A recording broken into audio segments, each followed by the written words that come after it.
Hey guys, Sundown Rider here. This is going to be my chapter review to One Punch Man 88 Limited. Now this chapter, man, at this point I'm starting to think it's impossible for... I've forgotten the author's name, but for Murata it is, and One together to come up with I think it's impossible for them to put out a bad One Punch Man chapter. There hasn't been a bad One Punch Man chapter. I mean, when there were chapters coming out that were like 5 pages long and 12 pages long, and we genuinely had nothing to read, then those were just bad. They left a bad taste in your mouth. You'd read them and you'd be left wanting so much more because you know that there was something going on. But with these chapters that we've received for the last few months, they have been exceptional, every single one. So there's a lot to talk about, so I need to get straight into this. We start straight from the end of last chapter. Garo versus Bug God and Royal Ripper, and he's protecting that kid whose name is Tario. We find out this chapter. His name is Tario. And the monsters and Garo exchange some trash talk, but we get some key information from Bug God. And this chapter, right from the beginning, we were getting a lot of exposition on monsters in general. You know, the formation of monsters, how they come into being, where they come from, and how they kind of form.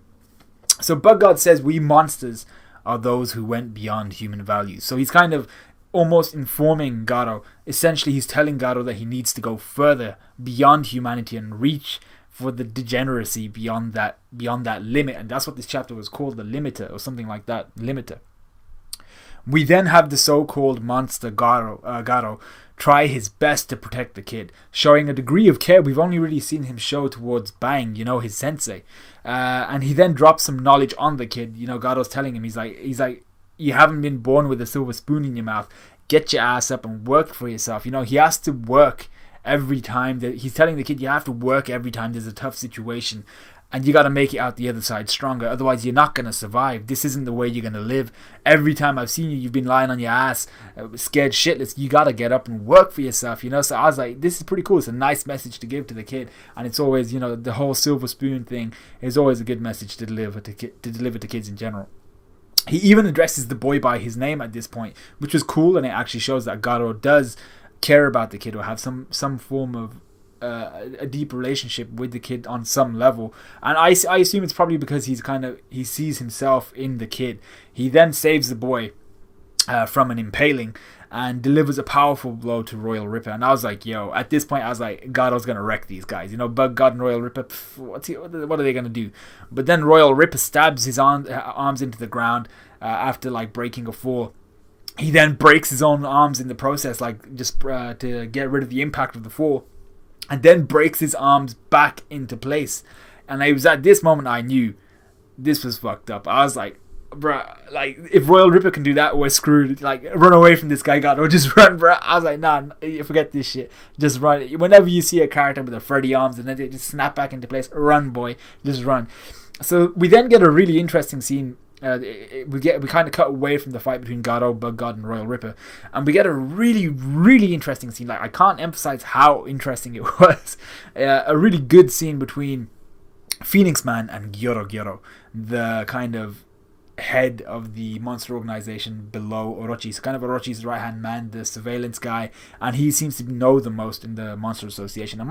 Phoenix Man questions why 2 fighter types, so Royal Ripper and Bug God, have been sent as the kind of reconnaissance and surveillance for Garo.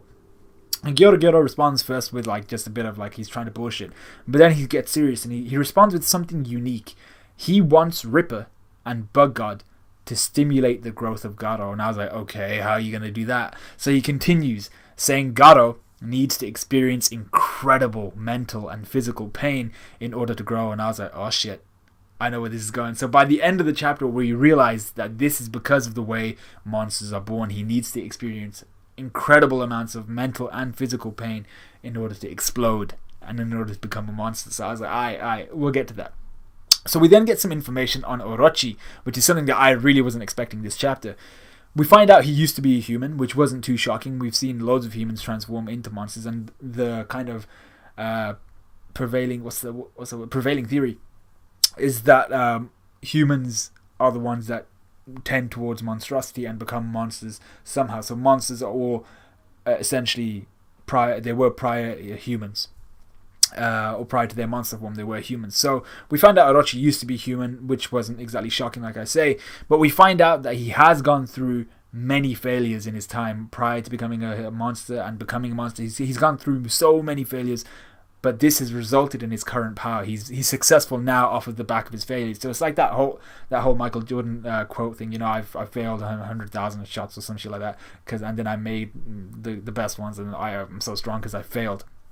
And all that stuff. But the bomb here was when Gyoro says he actually made Orochi. He's the reason why Orochi exists. He's the person that was behind Orochi and kind of formed him, that raised him and then made him the way he is.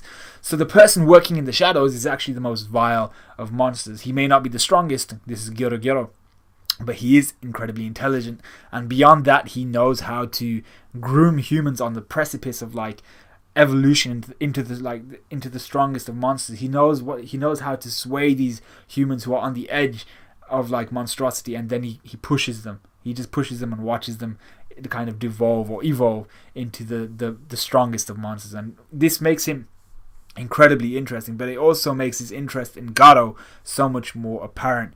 If Garo survives, and this is where I kind of started to clock, oh shit, if Garo survives the tortures of his failures, so if he gets beat down on mental failures, physical failures, emotional failures, he will eventually explode and he will become Orochi 2.0, and that's what Gyoro is kind of pushing towards. He's like, this is my experiment. I want him to be Orochi 2.0. If he's not, I'll just line someone else up and see where they go.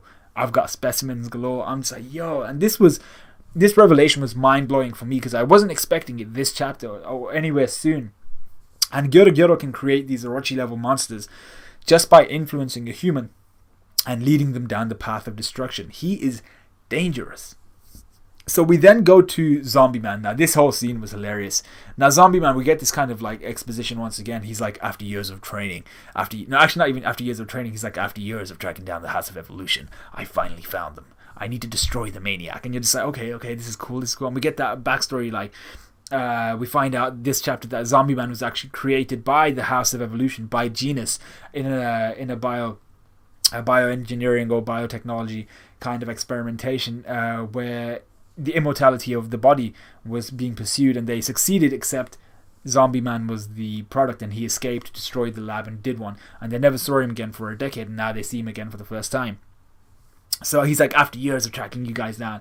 And then he sees Armored Gorilla and he points again and he finds out that actually the House of Evolution has already been destroyed by Saitama, obviously. And now his creator, Genis, has given up on his goals after having seen the pinnacle of creation, Saitama. So we have this huge monologue of Genis explaining how Saitama has surpassed and shed all his limiters. This monologue has the backdrop of Garo versus Ripper and Bug God, so it was awesome to see. You just get this awesome monologue by Genis, and you see this incredible fight in the background, and it just made the whole chapter really, really well done. He essentially says, what I'll just condense down his kind of speech in a few sentences. He says, people have limits. If you overdo it, you can hurt yourself or lose yourself down the road. So people learn to grow within these parameters. That's what they do. They learn to grow within the parameters that are forced upon them by themselves. And these are their limits. He believes Saitama has succeeded in tearing off all of his limiters, becoming something beyond everything else. And then you have Zombie Man ask the obvious question, what price did he pay? What were the consequences of this? And Genis is like, he became bald. I was like, oh, what the hell, bro? Like, really, you got to go down that route?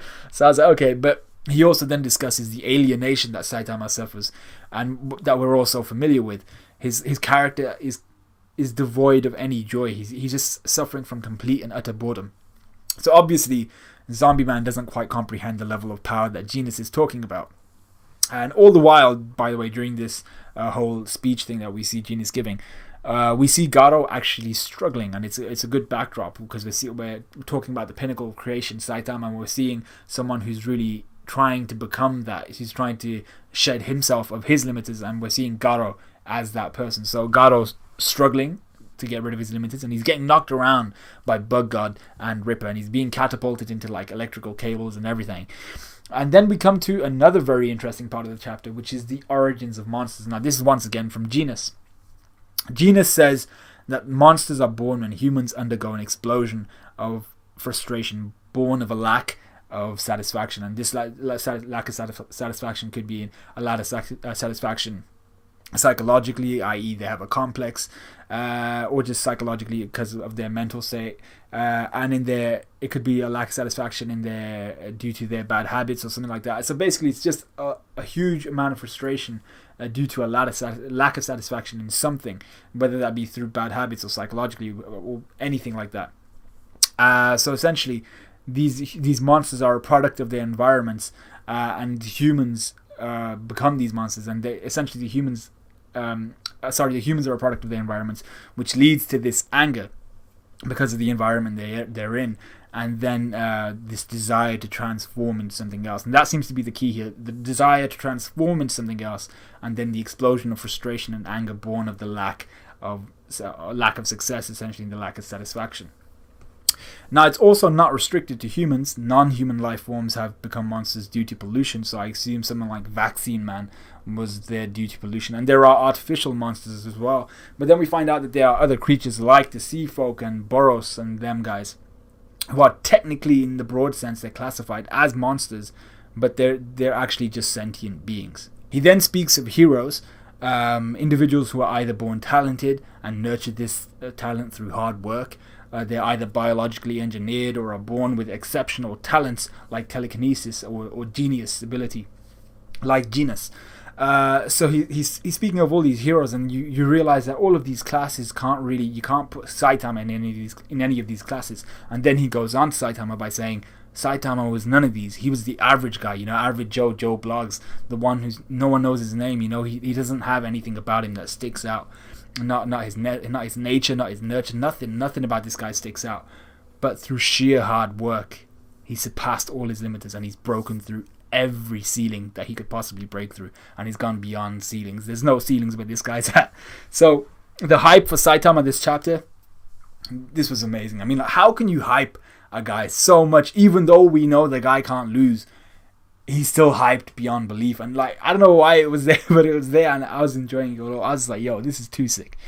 So we then go back to Garo, who gets ready for round 2 against Royal Ripper and Bug God, and another monster appears. It's we've actually seen him before, back when Garo was facing. Actually, was it Garo against Metal Bat? Yeah, it must have been against Metal Bat.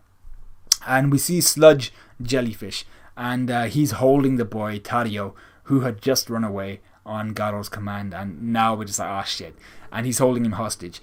And whilst Garo turns around concerned for Tario, he's struck down by Royal Ripper, and then he's brutally beat down and sliced apart, really, by both Bug God and Ripper. And he definitely received multiple lacerations and wounds, probably a bunch of broken bones. And the chapter ends with Garo in a pool of his own blood, with the monsters taking Tario back to wherever they're going to go. I don't know where they're going to go. So now, that's the end of the chapter, and it was a really good chapter. I was enjoying it all the way through. And let me know what you guys think of it, by the way. I want to know all of your opinions.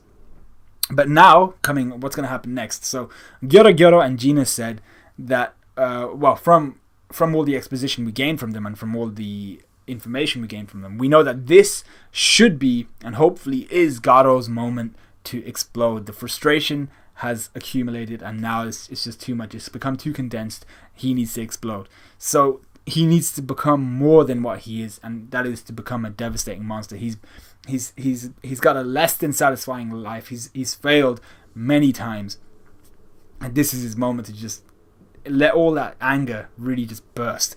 And I think this loss will push him over the edge, but will also make him harbor. It's gonna backfire on the Monster Association, because it's gonna make him harbor hatred towards monsters. The last thing that really pushed him over the edge were monsters, people who were trying to recruit him in, wrecking him. So it's gonna really backfire on the Monster Association, and I think Garo will rain hell upon all these guys who even suggest an iota of disdain for Garo. He's gonna wreck all these Monster Association dudes. But I know there are a couple at least dragon level fighters or monsters within the Monster Association. So we'll see how that goes. But Garo is about to get a huge power up. If that's what this chapter kind of served as, kind of like hyping up Saitama, but also like the subtle message here was it was also hyping up Garo, because we were getting all those hints, well, not really hints, we were getting all that information about Saitama being beyond everything, but then the undertone was Garo is beneath this, and Garo's coming, you know, he's just beneath Saitama at the moment, but he's coming, and that's what this chapter serves to be. You know, he's just been pushed over the edge now, and now he's just going to explode, and that's what I want to see. And I realize that I've said that about 5 times now. But I'm just really hype about where this is going to go. So he's going to get a huge power-up, born of his anger of being bullied and knocked down and failing his whole life and being failed by everyone around him. He's about to go ape. I can't wait. Gyoro should be afraid too, I think. But that's the chapter. So let me know what you guys thought. Like, comment, subscribe, all that good stuff. And I will see you guys in a bit.